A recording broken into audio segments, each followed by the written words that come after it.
We are back at the 2011 Busan Gyeongnam Kotesol Conference, speaking with Tory Thorkelson.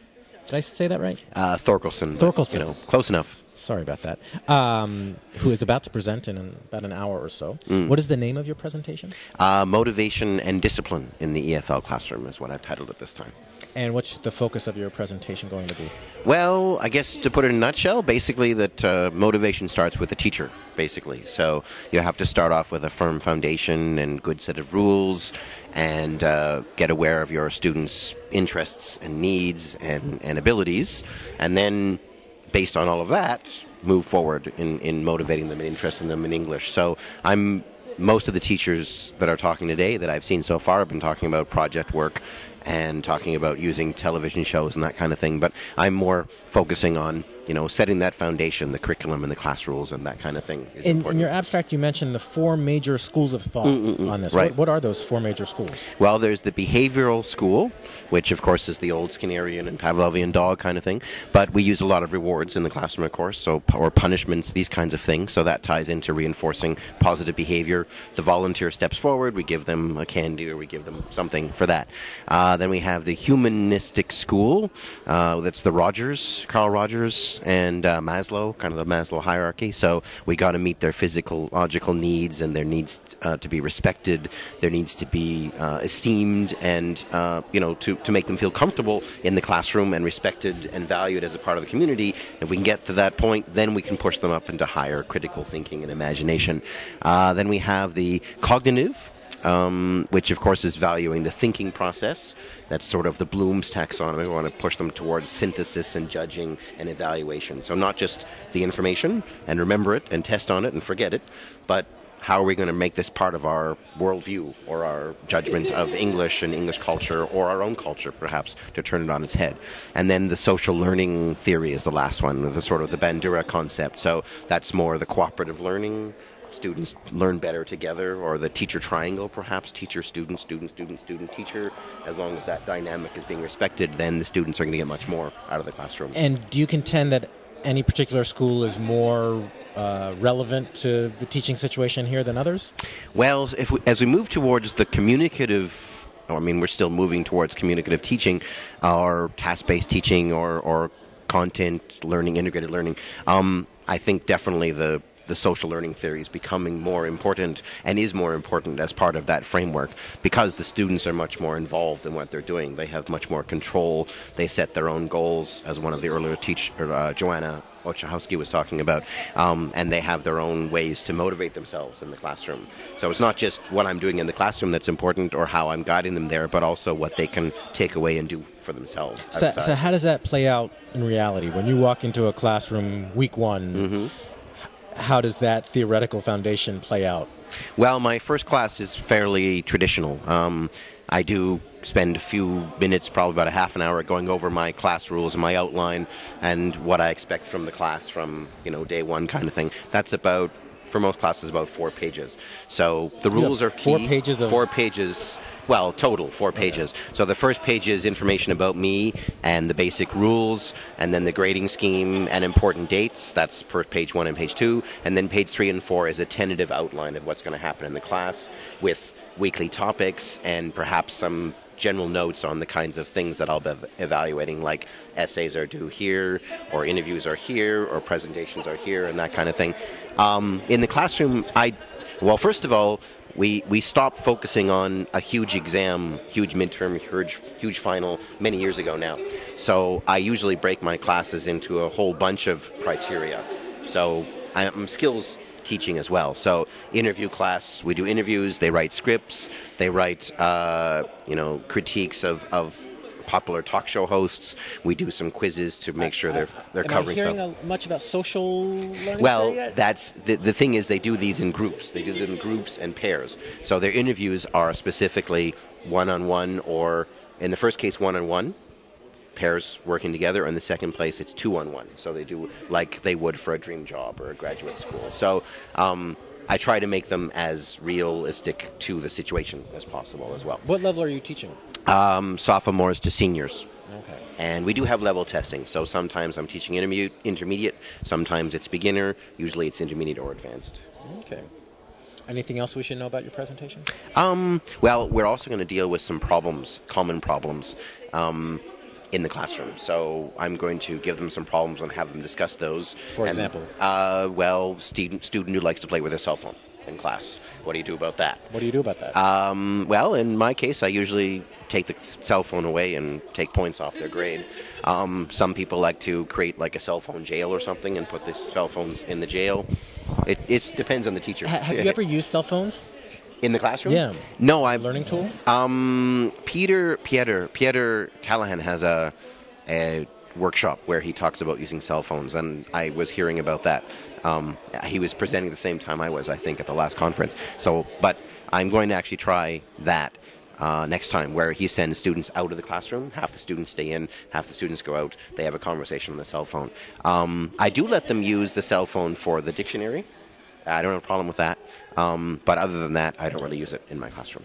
Now, you are a former president of National Kotesol. That's right. You've been here how long? 15 years. 15 years. That, I think, qualifies you as a genuine old-timer. What changes have you seen both in the classroom in the last 15 years and in Kotesol and, let's say, the world of professional development here in Korea in general? Okay. Well, let's start with the classroom first, I suppose. When I first came here, the classes were quite large. I was often teaching 35 or 40 students, for 4 hours a week in our case, two times 2 hours a week. The students were petrified of the teacher, didn't want to deal with an English-only environment, had never, perhaps in some cases, encountered a foreigner. That was certainly my impression for many of them. So, if I'd walk into the cafeteria, I'd walk into a store, I could immediately tell the students who were new because they'd start giggling and, covering their hand. So that has changed. I mean, I have so many students now who have been overseas, who have, taken English classes with other foreign teachers, who have had teachers in their classroom who were native English speakers from quite an early age. So that petrified response to the English speaker has changed. And also their knowledge about the foreign culture and Western culture. I cracked a joke about, I think it was Paris Hilton, a few weeks ago, and we were talking about people who are famous for nothing, and I basically said, oh yeah, I know why Paris Hilton is famous, and they all laughed, and I was looking at them thinking, do they really know why she became famous, or are they just laughing? But in this case, they're fairly advanced speakers, and I was fairly sure that they knew why, exactly, and I mean, they check the internet, they know YouTube far better than I do, so yeah, I mean, that has come a long way, and I feel like, I used to have to convince students English is important, culture is important, dealing in English with people is important. I don't have to do that anymore. I can focus on, helping them develop their English skills or help them get that job or help them become a better presenter, whatever the case may be. Again, that's my job, but it's also more natural now, I think, than it was then. And in terms of broader ELT, I think, extensive reading, obviously, is the first thing that comes to mind. Most recently, the teachers and students are really getting into the extensive reading and seeing the value of extensive reading and the fact that they can enjoy it while they're learning English. And that just wasn't there when I first came here. They was just, they didn't understand the concept of fun very much. No suffering involved. Exactly. It's English should be torture, and if it's not torture, something's wrong. Oh my God, your students are making noise in class. This is a bad thing. But now, I mean, they understand that, okay, we're going to have to do some homework, going to have to do some stuff, but there's going to be that value at the end, and we're going to get some benefit out of it. And professional development? Exactly. Professional development, yes. Well, the number of Kotesol members has grown, so I would love to say that is because people want to get more professional developed. But I think also the creation of ATEC a few years ago, now the Association of English Teachers in Korea, I kind of think that they have kind of galvanized people a bit, so the people who want to become more professional developed are hopefully joining Kotesol, and the ones who are more interested in the new teachers' concerns or long-term workers' rights issues. Exactly, workers' rights, medical, those kinds of things are joining ATEC. So in a way, do you think some people are not joining Kotesol because they?